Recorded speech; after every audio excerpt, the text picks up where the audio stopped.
Well, hello everyone. How are you? My name is Zach Strom, one of the pastors at Neighborhood Church, and as you see, I have a special guest with me. Kelly, why don't you introduce yourself to the folks who are watching? Okay.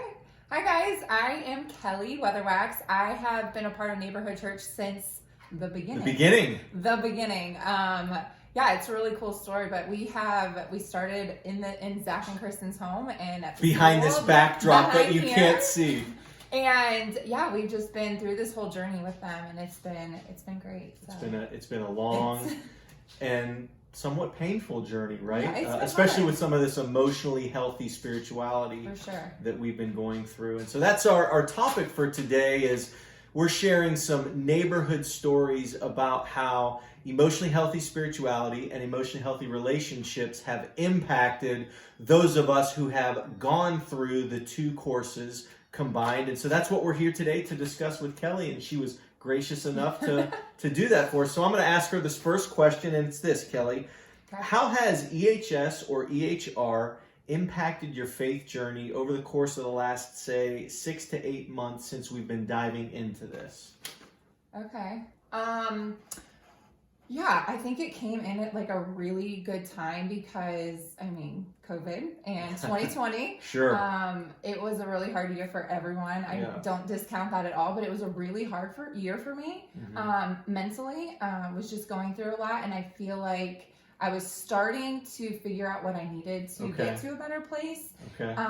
And was taking steps in that. Like I went on a silent retreat and started doing some things, and then we started this book, and it was talking about like things I was already doing, so it's like confirming to me that like that's what the Lord wanted me to do. That's good. And so I feel like a lot of the things in the I get the initials wrong. The EHS was the iceberg. The first one. The first one. Yeah. So the first book, I feel like that just really like helped me get like I started counseling and just like a lot of things that I was nervous about doing to better myself. Yeah. It was just confirming, knowing that like sometimes we have to take those steps. Let me ask you a follow-up question to that. She had 3 questions that she had to prepare for, but what do you think, and feel free to not answer it if you don't want to, but what do you think was preventing you from seeing a counselor before we started this material? Because I know what would have prevented me. Yeah. But I want to hear from you. Okay, I can answer that. So I think for me personally, it was I kept myself so busy to ignore what was really going down in my heart, my mind, the things lies I was believing, and things I needed to work through. And so I think COVID, quarantining, and all of that. Not being able to be busy. Yes, not being busy and seeing some ugly parts of myself that I just didn't want there anymore. And so I think, I had friends reach out that said, I really think you should consider counseling. And it finally I finally just did it. And it was huge. I have a really cool story about that too. But well, that'll come out, right? Okay, that's good. So, well, let's do that. Let's move on to this next question. I appreciate you sharing and your vulnerability.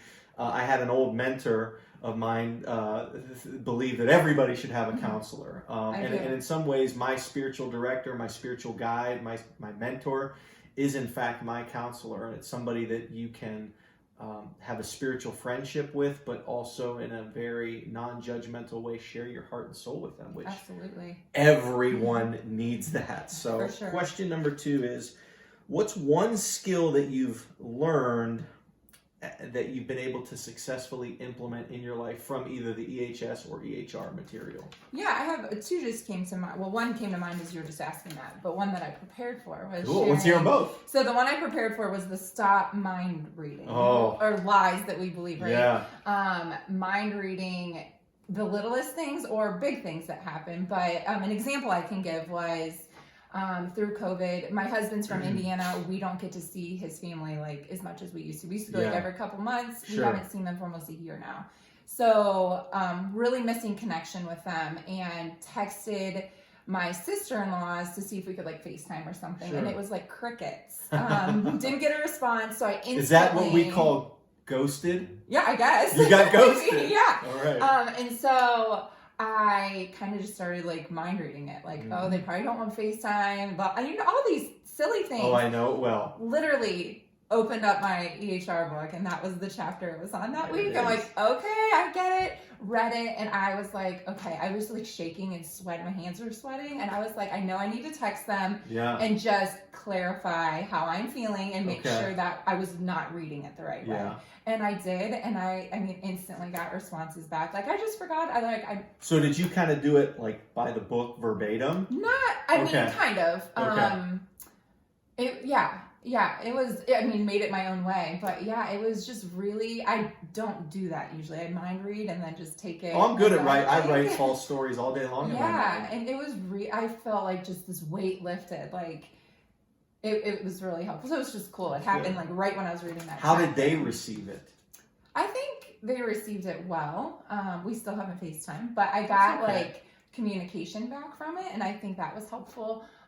You got clarity. I did, and that's what you wanted. Absolutely, that's great. So yeah, you know, I look at these, and if I'm honest, you know, they're very rigid approaches to learning and growing in these skills, and they almost seem kind of goofy in the language that you use. But I'm realizing, like, if you just use it, it not only does it help you get to the goal of whatever skill you're using, but it helps to diffuse situations as well. It does, for sure. What was the other skill that... So the one that just came to mind was going through counseling. She always told me, like, you are so insightful and so aware of what's going on. It's just taking that next step. And so I think that this book has really helped me just like figure out what's going, like being more aware of what's going on in here instead of ignoring it. And so I think that's been huge. Through this too, so that just came to mind. That's good. That's good. Yeah.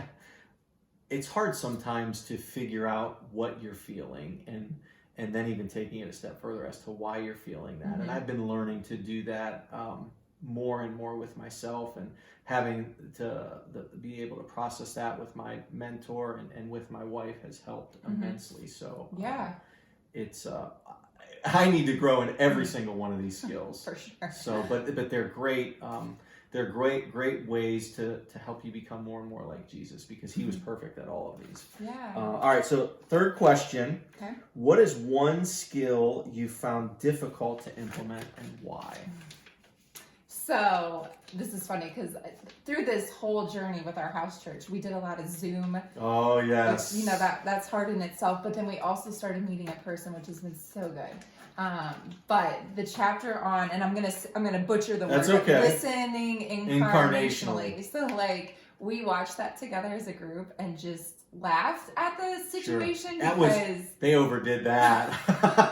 We did the same thing. We were like, what? Yeah. But I think that there's a lot of truth behind it. Sure. Maybe it's not going to be like... So what you're saying is there's a lot of truth behind it. That's what they were doing in the video. Yes, exactly. It was way over. I was like, no! But I got it. I understood why they were doing it. Yeah, we were actually watching a movie right after that. And in the movie, the person like repeated what they said. And they got so mad at them. And I was like, exactly! But I think Kent and I have learned how to...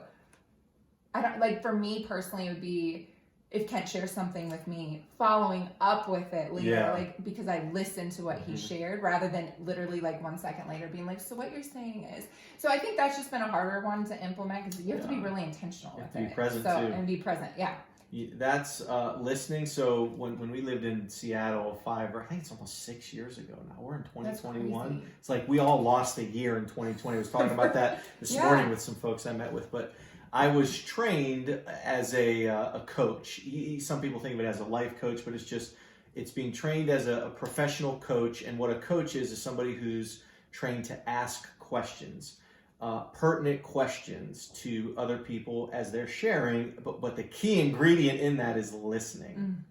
And I realized that I had a long way to go, and how hard it actually is to be present. Yes. And even as I'm talking to you, you're trying to listen to me, but then there's probably 35 things. Maybe in your mind, you're like my wife, there might be 45 things going through your mind, and you're trying to push them all out at the same time. So that's definitely a skill that if people just listen. Change the world, right? I mean, I know so often my husband will be talking to me and I'm doing something because we're busy, right?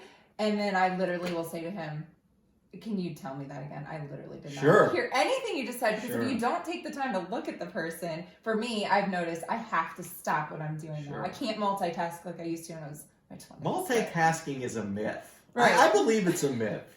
Yeah. But, well, I appreciate you taking the No time with us. problem. Is there anything that you'd like to share with our viewers about the 2 courses, or just about, your journey towards emotional health? Yeah, I think honestly, when I get like a devotional book or something, I feel a lot of pressure that I have to do it perfectly. Mm-hmm. I did not do it perfectly. So I guess I would just encourage you, if this is something that you're looking to implementing in your life, like, it definitely wasn't something that I did every single day. I had to catch up some weeks, catching up this week actually. Sure. So, but it has been life-changing, and a lot of the things that we're learning through it are huge. So don't put so much pressure on yourself that you have to do it perfectly. But it's definitely, I think everyone should do it. It's great. That's good wisdom. Yeah. Do it at your own pace. Yeah, for sure.